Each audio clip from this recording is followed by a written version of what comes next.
और कानूनी महाज पर कप्तान की रही हिकमत अमली तैयार। थाना मरगला में इंसदाद दहशतगर्दी एक्ट के तहत मुकदमा।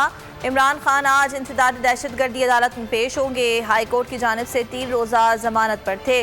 उन पर दहशतगर्दी के दफात के तहत मुकदमा दर्ज हुआ था। मजीद राव रिजवान से जान लेते हैं। रिजवान, बताइएगा इमरान खान कब यहाँ आएंगे?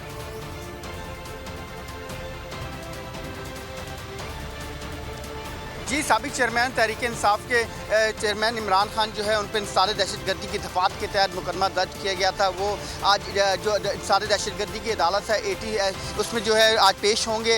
उन पर जो है थाना मारगला की हदूद में जो है उनके खिलाफ जो है मुकदमा दर्ज किया गया। तो कल गुज़िश्ता रोज़ जो है कि इजलास हो, उसके बाद फैसला किया गया कि वो आज जमानत कबल गिरफ्तारी के लिए जो है अदालत के रूबरू हाजिर होंगे और वो इंसार दहशतगर्दी के जज जो है राजा जवाद हसन के रूबरू पेश होंगे। वहाँ पर जो है वो अपनी दरख्वास्त दायर करेंगे। इससे पहले जो है PTI के वकील जो हैं, वकला जो हैं, उन्होंने हाई कोर्ट से जो है इमरान खान की राहदारी ज़मानत के लिए दरख्वास्त की, जो मंजूर होगी उनको हाई कोर्ट की जानिब से 3 रोज़ का जो है राहदारी ज़मानत दी गई, जो आज ख़त्म हो रही है। उसके बाद जो है आज PTI के चेयरमैन इमरान खान जो है ATC कोर्ट जो है पेश होंगे। उसके बाद गिरफ्तारी के लिए।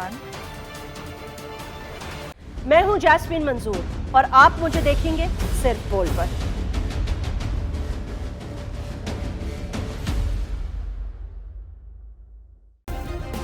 सब्सक्राइब करें और बेल दबाएं ताकि कोई खबर रह न जाए।